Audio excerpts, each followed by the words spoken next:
मुसाफिर हूँ यारो, मुझे चलते जाना है। नमस्कार, इस वक्त हम दिल्ली और हरियाणा के बॉर्डर पर हैं, टिकरी बॉर्डर। और मुसाफिर हूँ यारो कार्यक्रम के दौरान आज हम आपको जो किसान आंदोलन है उस आंदोलन को लेकर महिलाएं सड़क पे हैं, बच्चे सड़क पे हैं, पुरुष सड़क पे है और एक अलग तरीके का समा आपको देखने को मिलेगा इस टिकरी बॉर्डर पे। कुछ महिला किसान हमारे साथ हैं, हम उनसे समझना चाहेंगे कि आखिर क्या वजह है जिस वजह के कारण आप लोग यहाँ पे धरना पे बैठी हुई है। वजह तो ये जो 3 कानून लाए ना, कृषि कानून, वो किसान हितैषी नहीं है। अगर वो ये काले कानून लागू हो गए ना तो किसानों की जो मैं ये कहूँगी कि ज़मीनें तक जा सकती है। तो मैं सरकार से यही कहना चाह रही हूँ कि जल्द से जल्द ये तीनों काले कानून रद्द किए जाएं। जब तक सरकार इनको वापस नहीं लेगी हम किसान सड़कों से नहीं हटेंगे। अच्छा, ये जो आप आंदोलन कर रहे हैं, अभी तमाम महिलाएं लगातार सरकार से बातचीत भी हो रही है लेकिन समस्या का समाधान नहीं निकल रहा, वो क्या चाह रहे हैं? देखिए, वो सरकार को पता है कि सरकार क्या चाहती है। किसानों की तो एक ही मांग है कि इनको तीनों को रद्द कराए बिना हम यहाँ से नहीं हटेंगे। बार बार मीटिंग करने से फायदा क्या होगा? किसान अपना पक्ष रख चुके हैं कि हमें ये काले कानून लागू नहीं होने देंगे और इनको रद्द करा के ही जाएंगे। इतनी सर्दी में, आज जनवरी की इतनी सर्दी है, 40 दिन से हमारे किसान भाई यहाँ मोर्चे पे डटे हुए हैं। माताएं बहनें, 80 साल की माताएं बहनें, कितना देश का दुर्भाग्य है कि जो देश का अन्नदाता है, जो देश का पेट भरता है, आज उसको सड़कों पे बैठना पड़ रहा है, भूख हड़ताल करनी पड़ रही है, अन्न त्याग करना पड़ रहा है। तो इससे ज्यादा देश का दुर्भाग्य क्या होगा? प्रधानमंत्री जी किसान हितैषी बिल्कुल नहीं है, वो सिर्फ पूंजीपतियों के इशारों की कठपुतली बने हुए हैं। इस देश का दुर्भाग्य है कि हमने एक ऐसे प्रधानमंत्री को चुना जो 56 इंच की छाती होने का दावा करते हैं। वो सिर्फ और सिर्फ एक सच में कहा था प्रधानमंत्री जी ने कि वो चौकीदार हैं। वो देश के चौकीदार नहीं हैं, वो अंबानी के चौकीदार हैं, अडानी के चौकीदार हैं, क्योंकि मालिक तो वही बने हुए हैं। देश की बहुत सारी संपत्ति उनके हाथों में सौंप दी है।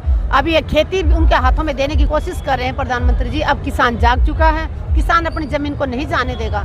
जितनी भी आपने तकलीफें देनी है, जितना भी हमारे ऊपर अत्याचार करना, हम सहेंगे, लेकिन अपना आंदोलन और तेज करेंगे। दिल्ली के चारों तरफ लाखों की संख्या में हमारे किसान भाई, किसान बहनें डटी हुई हैं, बच्चे से लेकर बूढ़े तक डटे हुए हैं। वो भी शांतिपूर्ण ढंग से, इतनी भीड़ होने के बाद भी शांतिपूर्ण ढंग से हम लोग डटे हुए हैं और हमारी एकता और हमारी शांति को देख के सरकार घबराई हुई है। लेकिन एक बड़ा सवाल है कि जब व्यापारी की बात होती है तो अडानी, किसी कांग्रेस के जमाने में टाटा बिरला की बात होती थी, तो बिना उद्योगपति का बहुत सारी चीज़ें, वो भी इस देश के नागरिक हैं। लेकिन क्या ऐसा लगता है कि उसके प्रति आप लोग इस तरीके से भावना व्यक्त कर रहे हैं? अगर वो इस देश के नागरिक हैं, अगर वो किसान हितैषी होते, मैं अडानी अंबानी से पूछना चाहती हूँ कि अगर उनको सच में किसानों की फिक्र होती, किसान जब अनाज निकालता है ना और मंडी में अनाज जाके डालता, 6-6 दिन तक उसका अनाज नहीं बिकता, बारिश आती तो भीग जाता है। अगर वो इतने पैसे वाले हैं, किसानों का भला चाहते हैं, वो अपने इतने बड़े बड़े गोदाम बनाए, क्यों नहीं उन्होंने मंडियों में तिरपाल वगैरह लगवाता किसानों के लिए? किसानों के लिए क्या किया है उन्होंने? जो बड़े बड़े पूंजीपति हो, किसानों के लिए आज तक बता दीजिए कि आपने एक काम किया। प्रधानमंत्री जी, जो आपने संसद में कैंटीन खुलवा के रखी हो ना नेताओं के लिए, बाबुओं के लिए, वैसी कैंटीन आप किसानों की हर मंडी में खुलवा दीजिए। सरकारी कैंटीन खुलवाइए, उनके पीने के पानी का प्रबंध कीजिए। यहाँ पे भी जो आंदोलन चल रहा है 40 दिन से, सरकार की ड्यूटी बनती है कि अगर कोई आंदोलन कर रहे हैं देश के लोग, तो उनके पीने के पानी का प्रबंध किया जाए, टॉयलेट बाथरूम का प्रबंध किया जाए, मेडिकल सुविधा दी जाए। सरकार की तरफ से हमारे पास कोई सुविधा नहीं मिल रही है हमें। अगर हमारे यहाँ माताओं बहनों को टॉयलेट जाने में कितनी तकलीफें होती हैं, कितनी परेशानियाँ उठा रही हैं, तंबुओं में रह के यहाँ बेचारी रात काट रहे हैं, और वो भी ऊपर से बारिश हो के कभी ओले गिर रहे हैं, कभी बारिश आ रही है। उसके बावजूद भी अगर आज हमारे किसान भाई अपने मोर्चे पर डटे हुए हैं तो ये हमारे जीत का संकेत है। प्रधानमंत्री जी जितनी भी ताकत लगाने लगा लें, पूंजीपतियों के हाथों में अपने खेत नहीं जाने देंगे। लेकिन एक बड़ा सवाल है, सवाल ये है कि जो पूंजीपतियों की बात होती है कि पूंजीपतियों की सरकार है, पूंजीपतियों के लिए सरकार खड़ी हुई है। हर किसान के खाते में 9 हज़ार रुपया उन्होंने दिया है, जिनको इंश्योरेंस का लाभ मिलना चाहिए वो मिला है। अब वो कह रहे हैं कि एमएसपी को लेकर उतना जिद नहीं करना चाहिए किसानों को। हम जो किसान लाए हैं मंडियों का, आपकी फसल को सार्वजनिक रूप से बेचने के लिए आप मुंबई बेच सकते हैं, मद्रास बेच सकते हैं, आप पूरे देश को, आपके बाजार को ओपन कर दिया है। फिर परेशानी क्यों पंजाब और हरियाणा में ही बेचना? सबसे पहली बात मैं बता दूं, जो ये कह रहे हैं कि उन्होंने ये कानून हटाया कि कहीं भी बेच सकते हैं, पहले भी ऐसा ही था। किसान कहीं भी दूसरे राज्य में जाके अपनी फसल बेच सकता था, लेकिन मेरे किसान भाई के पास इतना पैसा नहीं होता कि वो इतना भाड़ा लगा के मुंबई जाके बेचने जाए। जितने का फायदा नहीं होगा फसल का वहाँ जाके बेचने में, उतना उससे ज़्यादा का उसका किराया लग जाएगा। और किसान के लिए ये नहीं खोला है। और जो अनाज भंडारण से रोक हटाई है ना, वो किसान तो भंडारण कर ही नहीं सकता। किसान जब बीज डालता है ना खेत में, वो उधार में लेके आता है दुकान से, खाद लाता है तो उधार में लाता है, स्प्रे करता है खेत में तो उधार में लाता है। तो किसान इंतजार करता कि 6 महीने में जल्दी से उसकी फसल आए, वो बिक्री करे और अपना कर्जा उतारे। तो ये सिर्फ और सिर्फ, लेकिन सरकार ये कह रही है कि जो सरकार सड़क पे है, जो किसान सड़क पे है, वो किसान नहीं है, वो भी किसी कॉर्पोरेट घराने के इशारे पर काम कर रहे हैं। कुछ दलगत भावनाओं से जुड़कर वो काम कर रहे हैं। कोई देखने से तो कोई ऐसा किसानी तो नहीं लग रहा है कि आप जो खेत में काम करने वाले किसान हो। आप मुझे बताइए, आप मेरे को किसान सोच रहे हो या नहीं, मानते हो या नहीं? आपसे पूछ रही हूँ भाई, आप बताइए, आप मेरे को किसान मानते हो या नहीं? नहीं, सरकार के प्रूफ दूं आपको? आप खेत में चले, आज की फसल में गेहूं तो चने तो है नहीं, छोटे छोटे हैं, कटाई का टाइम नहीं आया। आज की तारीख में हमारे खेतों में बिरसम खड़ी हुई है, और बिरसम की ट्राली भर भर के हम मंडी में गेरन जावा। और ये चालो जिसको भी ये शक हो ना कि ये किसान नहीं है, मैं चैलेंज करती हूँ, जो खुद को किसान का बेटा कहते हैं, जो नेता कहते हैं ना कि हम किसानों के बच्चे हैं, मैं उनको चैलेंज करती हूँ, मेरे साथ चलें खेत में, और सारे हथियार औजार जो खेत के है ना, वो पहचान के ही बता दें कि इस हथियार से कौन सा काम होता है। जो अपने आप को बताते हैं ना कि हम किसानों के बेटे हैं, उनको तो ये भी नहीं पता कि गेहूं की कटाई दराती से होती है, गंडासी से होती है, फावड़े से होती है, कसौले से होती है। मुझे पता है फाड़ी क्या होती है, खुरपी क्या होती है, खुरपी किस काम आती है, क्योंकि हम असली किसान हैं। अगर किसी को डाउट है तो खेत में आए, और चैलेंज करती हूँ मैं उनको। इल्जाम लगाना बहुत बड़ी बात है। आप लोग तो ये भी कहते हो कि हम किसान, तो छोड़िए, आप तो ये कहते हो कि हम आतंकवादी हैं। हम आतंकवादी, अगर अपने हक की आवाज उठाने के लिए हमें आतंकवादी का टैग दे रहे हो तो हमें मंजूर है आतंकवादी बनना। हमें अगर खालसा बुलाते हो तो हम खालिस्तानी बुलाते हो तो खालिस्तानी बनने को तैयार हैं। जो इल्जाम लगा ले सरकार, हम यहाँ से नहीं हटेंगे जब तक काले कानून वापस नहीं होंगे। SYL का मुद्दा उठाया, किसके लिए उठाया? क्योंकि हरियाणा के भाइयों ने बढ़ चढ़कर अपना सहयोग दिया पंजाब के भाइयों को, तो वो सिर्फ और सिर्फ पंजाब के भाइयों का और हरियाणा का भाईचारा खराब करने के लिए बीजेपी सरकार SYL का मुद्दा उठा के लाई। SYL का मुद्दा 4 साल पहले सुप्रीम कोर्ट ने कहा था केंद्र सरकार को कि हरियाणा सरकार को बुलाए, पंजाब सरकार को बुलाए, दोनों को बिठा के इनका फैसला कराए। 4 साल से खट्टर साहब कौन से बिल में घुसे हुए थे? आप पूछना चाहती हूँ खट्टर साहब से। ऐसा है कि सरकार की नज़रिया या जो आज की मीडिया है उसके नज़रिए में किसान अनपढ़ रहता है। आप जिस तरीके से सुप्रीम कोर्ट हाई कोर्ट की बात करती है, एक खास चीज़ों को आप एक्सप्लेन कर रहे हैं पूरी तरीके से। मीडिया के नज़र में हो या सरकार की नज़र में, जो मेन एक्सट्रीम की मीडिया है, उसको लगता है कि ये किसान की ये चरित्र नहीं है कि कोई महिलाएं इस तरीके से बात करे। क्यों तकलीफ हो रही है? हाँ। ना इनको तकलीफ हो रही है। अगर किसान का बच्चा, उसने अच्छी से गाय भैंस पाली, 4 पैसे आ गए, उसने अपने बच्चे को, किसान चाहता कि उसने अपनी जिंदगी तो निकाल दी खेत में काम करके, वो एक घर पूरा नहीं बना पाया अपनी जिंदगी में, तो वो नहीं चाहता कि उसका बच्चा भी खेती में जाए। तो वो चाहता कि अगर उसने अपने बच्चे को पढ़ा लिखा कर IAS बना दिया, आर्मी ऑफिसर बना दिया, तो तकलीफ हो रही है तुम्हें। तुम किसान को एक फटी धोती में देखना चाहते हो? तुम चाहते हो कि किसान हमेशा कटोरा उठा के तुम्हारे आगे भीख मांगता रहे? ऐसा करने की जो सोच रहे हो ना, उसको हम कामयाब नहीं होने देंगे। माना मैंने किसान हमारे अनपढ़ हैं, बट किसान का बच्चा जाग चुका है, किसान के बच्चे पढ़े लिखे हैं, किसान की महिला ये पढ़ी लिखी है। मैंने बताया ना आपको, हम गेहूं भी काट सकते हैं, बाड़ी भी चुग सकते हैं, बाड़ी का नोड़ा भी करना जानते हैं। अरे मुझे पता है कि ईख छोलने की दाती न्यारी होती है, गेहूं काटने की न्यारी होती है। जिसको थोड़ा सा भी शक है ना, तो मेरे सामने आए, मैं खुला चैलेंज करती हूँ। जो इल्जाम लगाता कि किसानी नहीं है, मैं किसान की बेटी हूँ और खुद भी किसान हूँ। हाँ, मेरी शादी एक आर्मी ऑफिसर से हुई है, तो मैं सैनिक की तकलीफ भी जानती हूँ। जब सैनिक बॉर्डर पे होता है तो घर में उसकी वाइफ उस सैनिक से भी ज्यादा बढ़ चढ़कर हिम्मत दिखाती है, अकेली अपने बच्चों को पालती है जब वो लड़ाई में जाता है। तो तुम क्या सोचते हो कि किसान तुमने फटे कुर्तों में दिखे, वो टायर की जुत्ती पहने, हड़ बैल जोड़े, अगर उनके पास ट्रैक्टर है, वो कारों में अगर हमारे भाई सिंगर बन गए, वो अच्छे साफ सुथरे कुर्ते पहन के यहाँ आते तो तुम्हें तकलीफ हो रही है। नेताओं को इस देश में सिर्फ नेताओं का ही हक है क्या? अब वो सफेद कुर्ते पजामे पहने, जहाजों में घूमे? किसान का हक है, वो भी अपनी कमाई से पहनते, तुम्हारी तरह घूसखोरी से नहीं पहनते। जो नेता है भ्रष्टाचार, 1% नेता ईमानदार होंगे, नहीं तो 99% नेता भ्रष्टाचार है। सारी पेंशनें 2004 के बाद बंद कर दी, सारे पुलिस वाले भाइयों की, उनकी नेताओं की पेंशन क्यों नहीं बंद की आज तक? एक बार कोई एमएलए बन जाता तो उसको पेंशन मिलती है, वो मंत्री बन गया तो उसकी पेंशन अलग मिल रही है, 4 पेंशनें ले रहे हैं, जेल में चले जाते तो भी इनको पेंशन मिलती है। लेकिन ये सरकार कहती है कि हम किसान और जवान की सरकार है, हम सैनिकों के लिए वफादार सरकार है, हम हमेशा सैनिकों के लिए खड़े रहते हैं। भाई मेरा मुंह मत खुलवाओ, मैं यहाँ ना किसान आंदोलन में बैठी हूँ, इसलिए मैं जवानों की बात नहीं करना चाहती। जो ये दिखावा करते हैं ना सरकार, हर दिवाली पे दिवाली मनाने फौजियों के साथ जाते हैं ना मोदी जी, अपने हाथों से लड्डू खिलाते हैं फौजियों को। प्रधानमंत्री जी वो 3 बार आपने जंतर मंतर पे फौजियों के ऊपर लाठीचार्ज किया ना, वो जो बॉर्डर पे खड़े हैं ना सैनिक, उन्हीं के माँ बाप भाई बहन थे। 14 अगस्त 2015 को आपने जंतर मंतर पे सैनिकों पे लाठीचार्ज करवाया, 30 अक्टूबर 2017 को आपने लाठीचार्ज करवाया, 11 नवंबर 2015 को आपने लाठीचार्ज करवाया। हमारे 80 साल के सैनिकों का घसीटा, विधवाओं का घसीटा। धिक्कार है ऐसी सरकार पे जब मीडिया में अपनी वाई करवाते कि हम जवानों के, हम किसानों के। ये सरकार किसी की नहीं है, न जवानों की है, न किसानों की है, न युवाओं की है। सरकार ने वादा किया था 2014 में कि पहली कलम से मैं किसानों का कर्जा माफ करूंगा। आज तक किसानों का कर्जा माफ किया?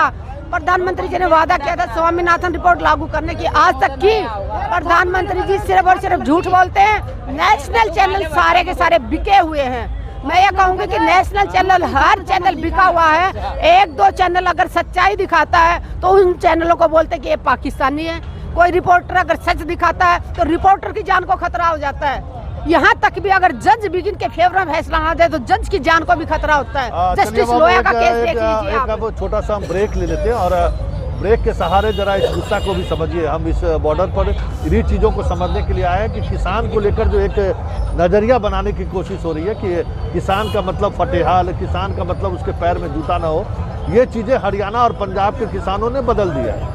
ये स्वाभाविक तौर पे अब करोड़ों की गाड़ियों पर ये चलते हैं और अपने तरीके से किसानगिरी भी करते हैं। बेटी भी हैं तो उन्हें पता है कि गेहूं की बाली को कैसे काटा जाता है, खेत में यूरिया की ज़रूरत है या पोटास की ज़रूरत है। इतनी समझदारी है हरियाणा और किसान की बेटियों को। इस फिलहाल हम मुसाफिर हूँ यारों कार्यक्रम के दौरान हम और किसान साथियों से बात करेंगे और ये समझने की कोशिश करेंगे कि आखिर ये जो लड़ाई है, इस लड़ाई को किस अंजाम तक पहुंचाने की कोशिश में ये यहाँ तक डटे रहेंगे। चलिए इसका अब पहले एक छोटा सा ब्रेक ले लेते हैं। फिर हूँ यारो मुझे चलते जाना है, फिर हूँ यारो मुझे चलते जाना है। ब्रेक के बाद एक बार फिर से स्वागत है और हम इस मुसाफिर हूँ यारों कार्यक्रम के दौरान जो दिल्ली के बॉर्डर पर जो किसान बैठे हुए हैं, हरियाणा के किसान बैठे हुए हैं, जरा उनसे समझने की कोशिश करते हैं कि वो आंदोलन पर क्यों है। हमने आपको ब्रेक से पहले महिला किसानों के भी दर्द को आपके सामने देखा कि वो पढ़ी लिखी जरूर है, चीज़ें बदली जरूर हैं, लेकिन मिजाज आज भी किसान की बेटी का जो दर्द है वो सामने जरूर झलकता है। ये आज हम इस कार्यक्रम के दौरान इस बॉर्डर से जो किसान हैं उनसे हम समझना चाहते हैं। जिस किसान को आप कह रहे हैं कि भाई किसान मतलब फटेहाल, जिसको चप्पल ना हो, जो इस तरीके से, हाँ जरा ये आप ये उतार, ये हम आए हैं, नहीं आप उतार रहे हैं, हाँ उतार देते हैं। हाँ, तो जरा हम ये समझना चाहते हैं कि ये जो आंदोलन है, इस आंदोलन की वजह क्या है, मतलब एक किसान का क्या दर्द है जो आप 40 दिनों से अधिक समय से यहाँ पे बैठे हुए हैं। हमारा दर्द ये है, हमारी जो मंडियां हैं बहुत साल से चालू थी और अब ये मंडियों को बंद करना चाह रही है सरकार। जो ये काले कानून ले आई है, ये मंडियों को भी बंद करना चाह रही है और MSP को भी ख़त्म करना चाह रही है। ठीक इसलिए हम 40 दिन दौरे बैठे हैं। 40 दिन से भी ज़्यादा हो गया। आज हम 26 तारीख में चले थे, 26 नवंबर को गांव से, 27 को यहाँ आके पड़ाव लगाया था। और जब तक सरकार नहीं काले कानून वापस लेगी इतना हमें जानते को नहीं, चाहे 6 महीने लागो, साल लागो, 2 साल लागो, हमें कोई चिंता नहीं। लेकिन सरकार ये कह रही है कि हम तो आपको बेहतर मार्केट दे रहे हैं, आप अपनी सामानों को देश में दुनिया में जहाँ कहीं भी बेचना चाहे आप बेच सकते हो। हाँ। आप क्यों मंडी की बात क्यों करने पे लगे हुए? नहीं, अभी मार्केट में आलू आया शाहबाद में मार्केट में आलू आया और एक कानून लागू हुए थे, तो वो जो लेने वाला था, जो खरीदार था, वो उसका साइज लिया आलू का। किसान खेती करता है, उसको नहीं पता छोटा होगा, बड़ा होगा या कैसा होगा, तो वो साइज लिया है आलू का और उसने क्या किया, वो उसके अंदर को जो आलू निकलेगा वही लेगा, नहीं तो नहीं लेगा। बाकी किसान कहाँ लेके जाएगा? उनको उसकी वैरायटी बनाई गई। अभी एमएसपी पे हमारा सारा एमएसपी पर हमारी सारी फसल खरीदी नहीं जा रही।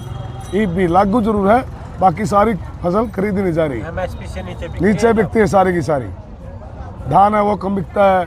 अभी गेहूं का देख लो, जिस टाइम इन्होंने कहा था गेहूं आप रोकिए, हम आपको 50 रुपये बोनस देंगे, जिस टाइम उसका एमएसपी का खत्म हो गया, उसके बाद गेहूं 1500 रुपये बिकी और उससे पहले बिकी हमारी 1900 रुपये। लेकिन सरकार ये कह रही है कि आप आंदोलन कर रहे हैं, एमएसपी को लेकर आंदोलन कर रहे हैं, हम आपको अन्य जो मांगे हैं वो मांगे मानने को तैयार हैं। सरकार की भी मंडी रहेगी, प्राइवेट जो लोग हैं उसकी भी मंडी रहेगी, जहां आपको बेहतर पैसा मिलेगा आप उस मंडी में जाके बेच सकते हो। ये जो आज कल लग रहे हैं नहीं, आज से कोई कम से कम भी 30-40 साल से पहले से किसान का जो ट्रैक्टर है, बैलगाड़ी है, जो ट्रैक्टर है वो किसान की बैलगाड़ी है, और ट्रैक्टर में किसान ने कहीं भी ले जाके बेचा, किसी मंडी में मनाही नहीं हुई कदे भी, हर जगह बिका माल। अच्छा, ये तो आज कह रहेगा हम ले आए भाई कहीं बेच लो, ये आज से नहीं कई साल से लागू है। क्या कह रहे हैं, लेकिन क्या कह रहे हैं, ठीक है, पीछे से बिकने लग रही है आज कह रहे तक। हैं कि एक देश एक मंडी सभी जगह ले जाने के लिए कह रहे हैं, लेकिन अभी जो बाजरा आवा था राजस्थान हरियाणा मंडियों में वो नहीं आने दिया, आने नहीं दिया खट्टर ने। और बाजरा राजस्थान था हरियाणा में, खट्टर ने नहीं आने दिया, ठीक है। उससे पंजाब से जीरी आओ थी बिकने के लिए, वो नहीं आने दी मंडियों में, ठीक है। जमींदार ने काला जनस बेच के देख ली।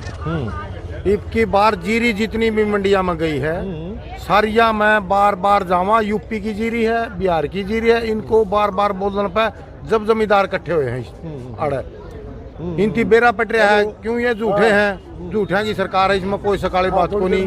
क्यों हमने इबकी बार फसल बेच के देख ली, जमींदारा ने फसल नहीं बेची जब जमींदार यार इकट्ठे हुए हैं। नहीं, जमींदार इकट्ठे होने की कोई जगह नहीं। 11-21 जीरी कोई एमएसपी है नहीं है, उसके बारे में कुछ नहीं। 64 जीरी जय बार मंडी में गई है, मान ले कोई भी जमींदार की, बड़े छोटे जमींदार तो होते हैं, ओने पोने दाम में खरीदते हैं। जब तो ये यूपी और बिहार की जीरी बतावा है, इस सरकार की सोच सिर्फ बिहार करना है पूरा का पूरे भारत में, और वो हमें होने को नहीं दिया। जी जी, हमें कंपनी राज नहीं चाहिए, हमें कंपनी राज नहीं चाहिए। हमारी फसल की खरीद वह समय पर भुगतान चाहिए।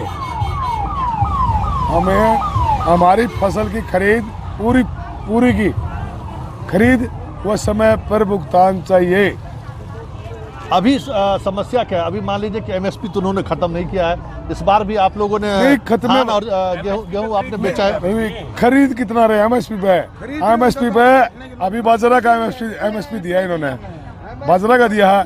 1 एकड़ का 4 क्विंटल खरीद रही है। 1 एकड़ में कम से कम भी 12-13 क्विंटल बाजरा होता है, ये खरीदा 4 क्विंटल। हम 8-9 क्विंटल जो बच गया उसको कहाँ लेके जाएं? इसका है कोई जवाब? उसको कहाँ लेके जाएं? गन्ना है 400-500 क्विंटल गन्ना निकलता है, उसका 140 क्विंटल गन्ना ले रहे हैं, बाकी वह कहाँ लेके जाएं? हमारे को पीछे 2 साल पहले हमारे यहाँ गन्ना की फसल ज़्यादा होगी, बम्पर पैदावार होगी, तो हम उस गन्ना को यूपी और पंजाब में बेच के आए, धुरी भी और यूपी में भी, क्योंकि वहाँ के नाम प्राइवेट मिल है, बड़े बड़े मिल है, और कम भाव में बिके हमारा। पैसे आज लग नहीं आए, पैसे नहीं आए आज तक। हमारे को तो फसल पैदा करते हैं तो उसको पैसा की भी तसली को नहीं, को देगा कि नहीं देगा, यह ऐसा कानून है। कहाँ जाएंगे हम? अच्छा, इन कर दिया, आगे क्या नाम से एसडीएम ही सुनेगा बीच की बात। एसडीएम होता, एसडीएम कोई भी एसडीएम है, सब पैसे वाले हैं, पैसे वाले के अधिकारी है, लेकिन उसमें किसान की तो सुनेगा नहीं उसमें कोई। तो उन्होंने कहा कि हम सुधार कर रहे हैं, तो वो अब डिस्ट्रिक्ट जज लेवल के अधिकारी अब आपकी सुनवाई करेंगे। सुप्रीम कोर्ट के दायरे अभी सुप्रीम कोर्ट के दायरे में दो, कानून बनाइए इसके ऊपर। हम ये कह रहे हैं एमएसपी से कम हमारी फसल खरीदनी चाहिए, इसके ऊपर कानून बनाइए, फसल खरीद का कानून बनाइए। वो क्यों नहीं बना रहे हो? ये जो तीन काले कानून लिया, फसल खरीद का कानून बनाइए, हम उसके ऊपर केस कर सका। अब मेरी फसल इसने कम भाव में क्यों खरीदी, तब तो हम पूछा। नहीं तो अधिकारी है ना जितने सारे के सारे पैसे वाले के होते हैं, पैसा डालो जेब में और वो अधिकारी उसका। अच्छा, हरियाणा में सरकार किसान की सरकार है। कौन कहता किसान की? देवीलाल के नहीं, पोते यहाँ पे बात सुने, कौन कहता है किसान की? कौन कहो किसान की? बड़े किसान नेता देवीलाल रहे ना, उनके नहीं, परिवार देवीलाल तो रहे, देवीलाल तो रहे, देवीलाल का पोस्टर लगा हुआ है, फिर वो नहीं है किसान, उसका उसका पोता किसान नहीं है। अगर वो देवीलाल किसान था, बीच में देवीलाल किसान था, फोटो लाए बैठे हमें, हमारा था नेता वो अब नहीं रहा, उड़ा के बैठे तो नहीं है, उसके पड़पोते उसके पड़पोते नहीं है हमारे लिए। देवीलाल हमारा नेता था, देवीलाल की जगह हमने पोस्टर लगा रखी है, फोटो लगा रही, देख लो, कहीं देख लो, वहाँ देख लो और देख लो, हरियाणा के अंदर पूरे के पूरे हरियाणा में पोस्टर लगे हुए हैं देवीलाल के। आज उसके नहीं लगे पाओगे कड़ियाँ, नहीं लगे पाओगे तो कड़ियाँ गालियों पूरा का वो किसान नेता नहीं है, नहीं है किसान नेता नहीं है उसको, वो किसानों का दुश्मन बन गया, शराब कारोबारी का वो तो सिर्फ पैसे का हो गया, कुर्सी का हो गया। लेकिन कहा जाता है कि हरियाणा खाप पंचायतों का है। हाँ, लेकिन पूरी खाप पंचायत आज आंदोलन पे है, लेकिन सरकार सुनने को तैयार नहीं है। देखो, पूरी खाप पंचायतें आंदोलन में शामिल है, सारी जितनी यूनियन, भारतीय किसान यूनियन है या और कोई यूनियन है, सब कुछ इस आंदोलन के अंदर शामिल है। खाप पंचायतें भी हैं और सारी यूनियनें भी हैं, कितनी भी है चाहे, सारी की सारी इसके अंदर है। हरियाणा का डॉक्टर भी है शामिल, हरियाणा का वकील भी शामिल है। जी, खाप पंचायत तो जुड़ते नहीं है, एक गांव से आंदोलन उठ गया किसान का, ये नहीं, सारा समझो नहीं आप, उसमें सभी खाप पे आ गई, खाप बची नहीं कोई, सब कुछ आ गया, सब आ गया उसमें, सब आ गया, किसान और मजदूर भी आ गया, सब कुछ आ गया। आप बोल रहे हैं एमएसपी पर, बताता हूँ आपको, मैं पहले फौज में नौकरी की थी, पहले किसानी कर रहा हूँ। हरियाणा में पता क्या करा, मेरे 4 एकड़ बाजरा था, 4 एकड़, गवर्नमेंट की क्या प्लान थी, 8 क्विंटल लिया जाएगा, 32 क्विंटल लेना था, मेरा हो गया 45 क्विंटल, 32 ले लिया, बाकी मैं 15 रुपये में बेच के आया उसको बाजरे को, ऊंचाने की मंडी 15 रुपये बेचा, घर उसको नहीं ला सकता, तो बताओ एमएसपी का काम फायदा हो रहा है। इनको क्या पता, मुख्यमंत्री को पता, कोई उन्हें पता ही नहीं खेती क्या होती है, बाजरा क्या होता है। तो एक कपास के ऊपर है, कपास 40 मिनट निकल सकती है, बाजरा 40 मिनट निकल सकता है, 20 मिनट निकल सकता है। तो ये क्यों नहीं बोलते, अभी जो जिस तरह जितना भी अनाज होगा वो सारा किसाना खरीदा जाएगा, अगर ये नहीं खरीदती उसको क्या है, दूसरे बिचौलिए ले जाते हैं और वो उसी रेट में 60 गांठ कर करके एफसीआई गोदामों से वो उतर जाता पैसा, वो यानी अनाज उतर जाएगा, बिचौलिए खाएंगे, तो बिचौलिए परेशान कर रहे हैं। समझो आप बात, ये मैंने खुद की है, मेरे साथ बीती हुई है। 45 क्विंटल बाजरा है, वो मैं जो 13 क्विंटल बाजरा है नहीं, वो 1500 बेच के आप। ये हर किसान का दर्द है, हर किसान का, पूरी फसल नहीं खरीदी जा रही, पूरी फसल नहीं खरीदी जा रही, आधी खरीदी जा रही है, सारी नहीं खरीदी जा रही एमएसपी में अब भी। और ये कह रहे हैं एमएसपी चालू है, कहाँ है चालू? पूरी फसल की खरीद की गारंटी चाहिए। और लेकिन एक सवाल है कि पूरी फसल नहीं खरीदी जा रही है, क्या कांग्रेस के शासनकाल में जो उन्होंने शासन किया तो क्या आपकी पूरी फसलें खरीदी जा रही थी? देखो, पहले जो भी सरकारें रही हैं, हमने सारी सरकारें के लड़ाई करी है, कभी किसी बात कोई मुद्दा हो गया, कभी कोई मुद्दा हो गया। हमने पहले कई सरकारें बिजली के मुद्दे थे, ठीक, हर एक सरकार यही करती है, सारे देख रखे हैं। हम किसी पार्टी से नहीं है, नहीं हम किसी पार्टी का वो कर सकते, विरोध करते, मतलब सत्ता पक्ष का तो विरोध करा हाँ, बाकी उनका भी गला विरोध करा दूसरी पार्टियों ने, क्योंकि हम किसी पार्टी से जुड़े हुए नहीं हैं। तो मतलब आंदोलन नहीं है। ये क्या माना जाए, सहमति का कोई गुंजाइश है सरकार और किसानों के बीच? जब तक सहमति नहीं होगी हम यहाँ से उठेंगे नहीं। सहमति ही करवा के जाएंगे, इतना हम यहाँ से जाएंगे नहीं। इतनी बारिश शीतलहर में आप बैठे हो, हम तो खेत में भी पानी दे वहाँ, पो का पाला में भी पानी दे वहाँ, रात में भी जावा, दिन में भी जावा, बरसात में भी जावा है। हमारा तो देखो यहाँ से हिलने वाले नहीं है। ठीक है, आप हिलने वाले नहीं हो? हिलने वाले नहीं हो? नहीं, हम नहीं हिलने वाले। सरकार लगातार समय पर समय दे रही है। आज वो दे जाओ, कद लग देंगे 26 तारीख को दिखा देंगे इस सरकार ने। अगर किसान भी है, 26 तारीख को पूरी दिल्ली में ट्रैक्टर नहीं दौड़ेगा। पूरी दिल्ली में इतना ट्रैक्टर आ जाएगा या इतने आदमी आ जाएंगे। उस दिन गणतंत्र दिवस है, राष्ट्रीय फेस्टिवल है, उस दिन सड़कों पर किसान को उतरने की जरूरत है। हम डबल झंडा लगाएंगे अपने ट्रैक्टर में। एक तो राष्ट्रीय ध्वज होगा, एक भारतीय किसान यूनियन का ध्वज होगा। दोनों झंडे लगा के हम चलेंगे, देखते हैं कौन हमारे को रोकता है। अगर कोई बूंद मारेगा पड़ेगी तो भी राष्ट्रीय ध्वज की इंसल्ट करेगा वो। ठीक है, हम रुकने वाले नहीं हैं, चाहे कुछ भी कर लियो। चलिए, ये रुकने वाले नहीं है और 26 तारीख को एक अलग तरह का गणतंत्र इस देश में मनाया जाएगा और उस मौके पर किसान सड़कों पर होगी। जिस किसान ने आज़ादी के आंदोलन में अपनी सब कुछ न्यौछावर कर दी। जब तक किसान इस आज़ादी के आंदोलन में शामिल नहीं हुए, बहुत सारी चीज़ों, राजनीति के इतर अगर आप उसको महसूस करिएगा तो वो चीज़ें चलती रही। लेकिन जैसे ही चंपारण सत्याग्रह में गांधी का नेतृत्व मिला और उसके बाद देश में किसानों का एक जन समर्थन मिला और चीज़ें बदलने लगी। वो वक्त था जब ईस्ट इंडिया कंपनी के खिलाफ ये आवाज़ उठा रहे थे। आज वक्त, हालांकि हम वो सारे भारतीय, तो फिर इस बात को लेकर क्यों ऐसा हो रहा है? हम यहाँ से शांति प्रिय जाएंगे, हम किसी को टोकेंगे नहीं। अगर हमारे को कोई टोकेगा या हमारे को रोकने की कोई कोशिश करेगा, हम उसको बख्शेंगे नहीं। ये हमारी चेतावनी है। मतलब इस बार आर पार की लड़ाई है? आर पार की लड़ाई हम नहीं करेंगे। हाँ, उधर वाले से लड़ाई करेंगे तो हम लड़ने के तैयार है। चलिए, अगर सामना होगा तो मुकाबला को तैयार होगा। मुकाबला कोई दो राय नहीं। मतलब रणभेरी में जो होना होगा वो होगा। हम दूर पहुंचेंगे लाल किले पर। लाल किले पे झंडा फहराएंगे, बिल्कुल दूर जाएंगे और भारतीय किसान यूनियन पूरा झंडा फहराएगी वहाँ जाके, चाहे सेना की खड़ी कर दे कि कुछ भी खड़ी कर ले वो, हमें कोई परवाह नहीं। सेना भी तो हमारी है, हमारे बेटे हैं, हमारे भाई हैं, दूसरे थोड़े नहीं है। इनके तो राजनेता किसी का बच्चा है नहीं मिलिट्री में, फौज में।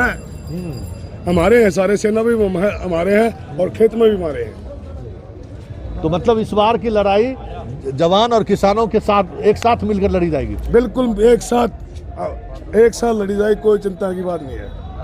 चलिए, इस कार्यक्रम में मुसाफिर यारों कार्यक्रम में अब एक छोटा सा ब्रेक ले लेते हैं और इन चीज़ों को समझिए कि इस बार लड़ाई में हम साथ हैं, मतलब जवान भी हैं और किसान भी हैं। और अपने हरियाणा और पंजाब के युवा जो हैं, जो सेना में हैं, उनसे भी ये आह्वान कर रहे हैं इस लड़ाई में हमारे साथ वो है। नहीं, हरियाणा पंजाब के नहीं, पूरा देश के जवान हमारे हैं। जो भी जवान है, पूरा देश के जवान हमारे। किसान का बेटा है, किसी राजनेता बेटा फौज में पुलिस में नहीं है। अगर हो तो हमारे बता दो, किसी राजनेता ने खेती करके दिखाई हो, मोदी ने करियो, शाह ने करियो, और ने करियो, वो दिखा दो।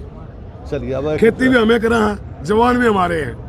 मतलब खेती भी, किसान भी हम ही और जवान भी हमारे घर से पैदा हो आते हैं। अब एक छोटा सा ब्रेक ले लेते हैं और ब्रेक के बाद इसी तरीके से मिजाज में अलग अलग किसान से हम आंदोलन को लेकर उसकी उनका मिजाज क्या है ये हम समझने की कोशिश करेंगे। लेकिन पहले एक छोटा सा ब्रेक ले लेते हैं। फिर हूँ यारो, मुझे चलते जाना है। फिर हूँ यारो, मुझे चलते जाना है।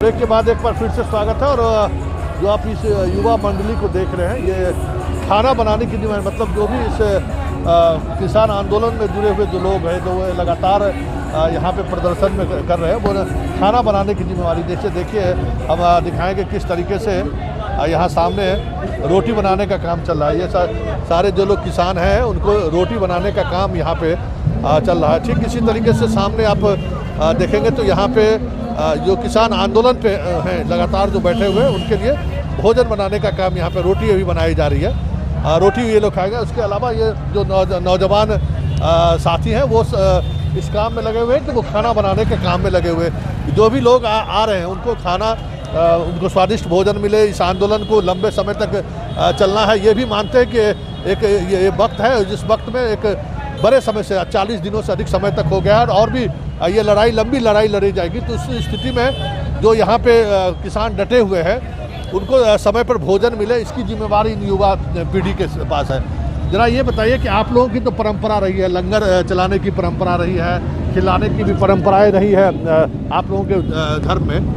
ये कभी आपने सोचा था कि इस देश में किसानों को इस तरीके से सड़क पर उतरना पड़ेगा? नहीं, कभी नहीं, कभी नहीं सोचा था कि पंजाब में ऐसा ना कोई सानू इत्थे बहना पਊਗਾ, क्योंकि साडी परंपरा ਤਾਂ ਇਹੀ ਰਹੀ है कि जिथे भी पंजाबी जाते हैं ਉੱਥੇ ਸਾਡੀ ਇਹ है कि ਸਰਵਿੰਗ ਦੀ ਨੇਚਰ ਰਹੀ है ਸਾਡੀ, ठीक है जी। ਉੱਥੇ ਅਸੀਂ ਕਿੱਥੇ ਵੀ ਸਾਡਾ ਸੰਘਰਸ਼ ਹੋਵੇ, क्योंकि ਅਸੀਂ ਕਿਸੇ ਵੀ ਸੰਘਰਸ਼ 'ਚ ਹੋਈਏ, ਦੁਨੀਆ ਵਿੱਚ ਕੋਈ ਵੀ ਸੰਘਰਸ਼ ਹੋਵੇ ਪੰਜਾਬੀ ਮੂਹਰੇ ਹੁੰਦੇ, ਪਰ ਇਹ ਤਾਂ ਸਾਡਾ ਆਪਣਾ ਸੰਘਰਸ਼ ਆ। ਇਸ ਲਈ ਅਸੀਂ ਇੱਥੇ 40 ਤੋਂ ਵੱਧ ਦਿਨਾਂ ਦੇ ਲਈ ਬੈਠੇ ਹਾਂ। ਜਿੰਨਾ ਚੱਕਰ ਸਾਡਾ ਮੰਗਾਂ ਨਹੀਂ ਮੰਨੀਆਂ ਜਾਂਦੀਆਂ ਉਹਨਾਂ ਚੱਕਰ ਅਸੀਂ ਇੱਥੇ ਬੈਠੇ, ਚਾਹੇ 6 ਮਹੀਨੇ ਲੱਗ ਜਾਣ ਚਾਹੇ ਸਾਲ ਲੱਗ ਜੇ, ਠੀਕ है जी। ਅਸੀਂ ਆਪ ਦੀਆਂ ਮੰਗਾਂ ਇੱਥੋਂ ਮਨਵਾ ਕੇ ਜਾਵਾਂਗੇ ਤੇ ਜਿੰਨਾ ਟਾਈਮ ਵੀ ਸਾਨੂੰ ਲੱਗੂਗਾ ਅਸੀਂ ਉੱਥੇ ਹੈਗੇ ਹਾਂ। आप हिंदी भी बोल लेते हैं अच्छे तरीके से। हम बिहार से आए हैं तो हम समझेंगे कि जो बिहार में किसान हैं, मजदूर हैं, आपके पास भी आते रहते हैं, उन्हें भी ये जानकारी हम देना चाहते हैं कि आखिर उनके किसान पंजाब और हरियाणा के किसान क्यों धरना पर बैठे हुए हैं, क्यों, क्या सरकार का मांग है। इसलिए हिंदी में बताएंगे तो और बेहतर रहेगा वहाँ के किसानों के लिए। आप क्या करते हैं और यहाँ कितने दिनों से इस तरीके से लोगों की सेवा में लगे हुए हैं? हम 45 से ज़्यादा दिन हो गए हैं यहाँ से हैं सेवा में, और जो सरकार ने किया है MSP का और के जो अंबानी डानी है कि हमारे पे MSP लगा के जो ख़त्म करना चाहती है सरकार, उसके लिए हम यहाँ पे हैं जी। कि हमारी जो ज़मीनें हैं कारपोरेट घरानों के लिए जाएगी। अगर हमने ये MSP लागू किया, ये तीनों कानून लागू कर दिए तो उनकी ज़मीनें हो जाएंगी, इसलिए हम यहाँ पे बैठे हैं जम पे। अच्छा, ज़रा ये बताइए कि आप भी बताइए कि यहाँ पे जो खाना की जिम्मेवारी है किसानों को, जो आंदोलनरत किसान हैं उनको समय पर भोजन मिल जाए, ये जिम्मेवारी पूरी युवा पीढ़ी आप लोग अपना रहे हैं। कभी सोचा था कि ये भी काम करना पड़ेगा? कभी ਨਹੀਂ ਜੀ, ਅਸੀਂ ਤਾਂ ਕਦੇ ਕੀਤਾ ਨਹੀਂ ਸੀ ਤੇ ਹੁਣ ਸਾਰਾ ਕੰਮ ਸਿੱਖ ਕੇ ਹੁਣ ਘਰਦਿਆਂ ਨੂੰ ਆਰਾਮਦਾਰੀ ਹੋ ਗਈ, ਜਾਗ ਵੀ ਲਾ ਲਈਦਾ, ਰੋਟੀਆਂ ਵੀ ਲਾ ਲਈਦੀਆਂ, ਹੁਣ ਜਾ ਕੇ ਉਹਨਾਂ ਨੂੰ ਆਰਾਮਦਾਰੀ ਹੋ, ਅਸੀਂ ਸਾਰਾ ਕੁਝ ਸਿੱਖ ਕੇ ਜਾਵਾਂਗੇ ਇੱਥੋਂ ਜੀ। अच्छा, ज़रा आप बताइए कि हम ज़रा ये आपसे भी जानना चाहेंगे कि ये कभी आपने सोचा था कि ये इस तरीके से सड़कों पर रात गुजारनी पड़ेगी आप किसानों को? नहीं, पहले तो ऐसा कोई नहीं था। पहले तो हम खेती करते हैं ना, हमको तो पता ही नहीं था भी ये भी संघर्ष करना पड़ेगा। पर जो हालात है तो पर इसके लड़ने के लिए तैयार हैं हम लोग। जितना टाइम लड़ना है तो लड़ेंगे, कोई बात नहीं। 45 दिन हो गए, आगे 6 महीने लग जाए, साल लग जाए, हमारे पास राशन पूरा है, हम डटे हुए हैं। और सरकार को चाहिए भी इसका जल्दी नतीजा कोई निकाले, नहीं तो लोगों को, जो दिल्ली के आसपास के गरीब लोगों, उनको भी दिक्कत है, हम भी समझते हैं, पर सरकार को भी चाहिए ना इसका कोई हल निकलना। मतलब सरकार, क्या लगता है कि सरकार आपसे बातचीत नहीं करना चाहती या फिर जो आप लोगों की मांग है उस मांग को लेकर सहमति नहीं बन पा रही है? सरकार टाल मटोल कर रही है ना, जैसे तरीक आगे से आगे बढ़ा रही है। उसको लगता है भी ऐसे किसान डेट आगे करेंगे तो किसान चले जाएंगे, लेकिन हम खेतों में काम करने, ऐसे गिल्ला पानी दानी जैसे भी है हम लोग आपके घर में करते हैं, हमको इसकी परेशानी कोई चीज़ नहीं है। हमको ये चीज़ें सभी अपने दिल पर हटाइयाँ भी हैं शरीर पर, तो ये इतनी चीज़ों की कोई दिक्कत नहीं है। हम जो संघर्ष है इसके आगे बढ़कर रहेंगे। मतलब सरकार को ये लगता है कि बारिश हो रही है, मौसम का ये बदला, ये लोग खुद अपने गांव लौट जाएंगे? हाँ, नहीं, ये तो हमारे घर में हर वक्त होता रहता है, जो खेतों में काम करते हैं, इसमें क्या है, ये बारिश का कोई चक्कर नहीं है।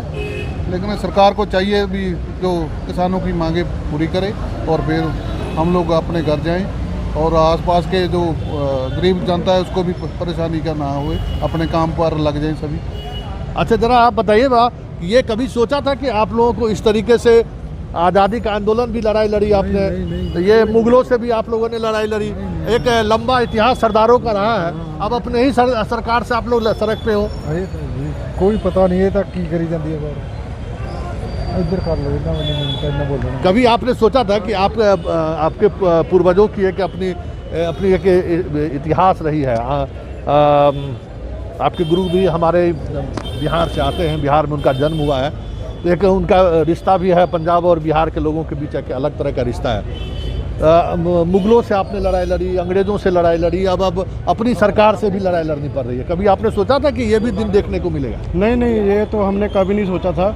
जैसे आपने इतिहास की बात की है, जैसे 1906 में भी जब गोरे थे हमारे पंजाब में, तो वैसे ही जैसे ये 3 कानून लागू किए मोदी ने, ऐसे ही उस टाइम पे था।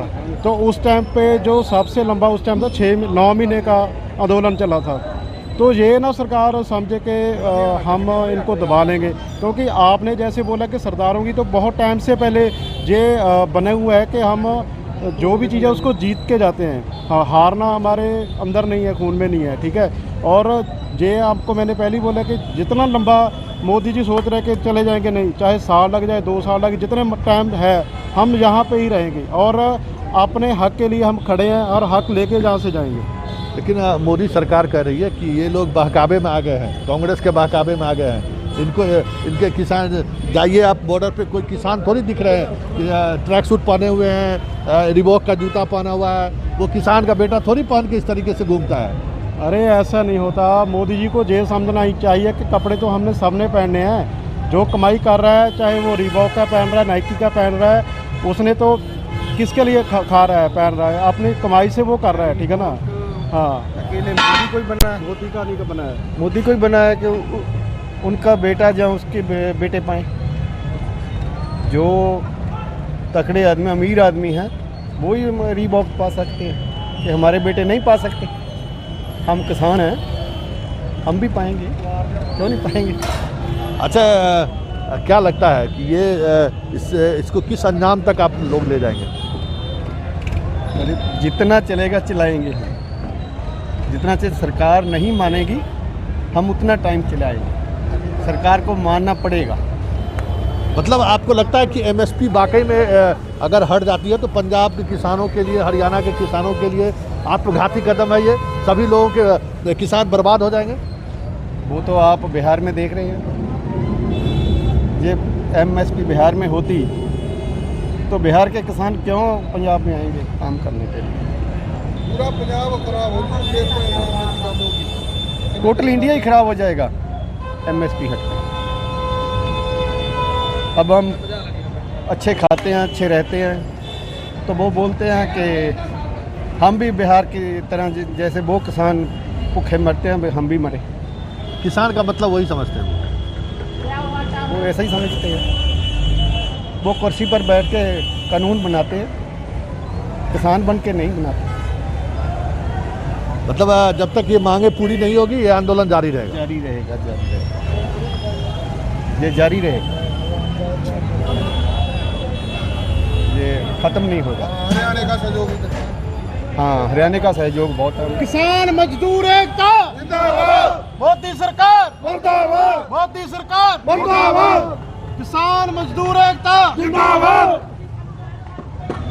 किसान एकता जिंदाबाद, किसान एकता जिंदाबाद, मोदी सरकार मुर्दाबाद, मोदी सरकार मुर्दाबाद, मोदी सरकार मुर्दाबाद, मोदी सरकार मुर्दाबाद, किसान एकता जिंदाबाद, किसान एकता जिंदाबाद, मोदी सरकार मुर्दाबाद, मोदी सरकार मुर्दाबाद। चलिए, इस इनकलाब के साथ भगत सिंह की धरती से ये लोग आए हुए हैं और अपने तरीके से आंदोलन के मिजाज को ये समझते भी हैं। और जब तक ये मांगे पूरी नहीं होगी ये आंदोलन जारी रहेगा। ऐसा संगठन से जुड़े हुए जिनसे भी बात हमारी हुई उनका यही कहना था कि ये लड़ाई लंबी जरूर खींच जाए, लेकिन समझौता नहीं कर सकते हैं। मतलब एमएसपी को लेकर कोई समझौता नहीं होगी, क्योंकि ये हमारे ज़िंदगी और मौत का सवाल है। अगर किसान एमएसपी के मसले पर समझौता कर ले तो फिर बिहार की तरह पंजाब और हरियाणा के किसान की भी स्थिति हो जाएगी।